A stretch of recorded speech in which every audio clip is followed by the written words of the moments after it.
విశ్వ కుటుంబ భావన కలిగిన వారు అన్ని కులాల వారిని ఆత్మశిష్యులుగా ఆదరించి అన్ని మతాల వారికి ఆత్మ ప్రబోధం చేసి మమాత్మ సర్వభూతాత్మ అనే సూక్తికి ప్రత్యక్ష నిదర్శనముగా నిలిచినటువంటి భవ్య యోగి జగద్గురు శ్రీమద్ విరాట్ పోతులూరి వీరబ్రహ్మేంద్ర స్వాముల వారు దుష్ట శిక్షణ శిష్ట సంరక్షణార్థం శ్రీ మధ్య విరాట్ పోతులూరి వీరబ్రహ్మేంద్ర స్వాముల వారు ప్రకృతాంబ పరిపూర్ణయాచార్యులను విశ్వకర్మ పుణ్య దంపతులకు సరస్వతి నదీ తీరమున 1608 సంవత్సరమునకు సరియకు కీలకనామ సంవత్సర కార్తీక శుద్ధ ద్వాదశి రోజున స్వామివారు జన్మించి ఉన్నారు.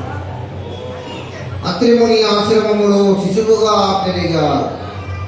కర్ణాటక పాపాగ్ని మఠాధిపతులు శ్రీ యనమతల వీరభోజాచార్యులు వీరపాపమాంబ పుణ్య దంపతులు ఇంట దత్తపుత్రునిగా బాల్యం గడిపారు స్వామివారు. అదే విధంగా జగద్గురు శ్రీమద్ విరాట్ పోతులూరి వీరబ్రహ్మేంద్ర స్వాముల వారు రచించినటువంటి సాంద్ర సింధు వేగమైనటువంటి కాలజ్ఞానమును వారి మాతృభాష అయినటువంటి తెలుగులో రచించి ఉన్నారు.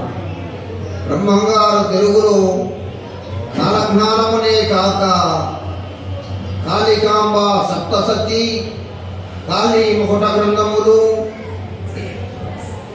సిద్ధార్థ శతకం మొదలైన రచనలు చేసి అద్వైత ప్రబోధాన్ని మహాజనులకు అందుబాటులోనికి తీసుకొని వచ్చారండి.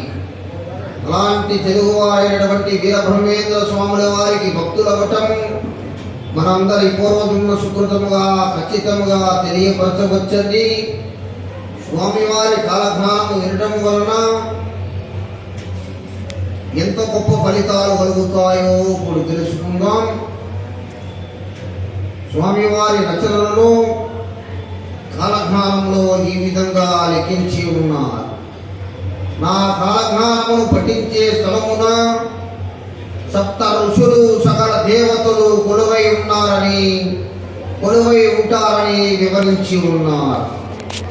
నా కాలజ్ఞానమును వినే ప్రజలు సకల తీర్థమున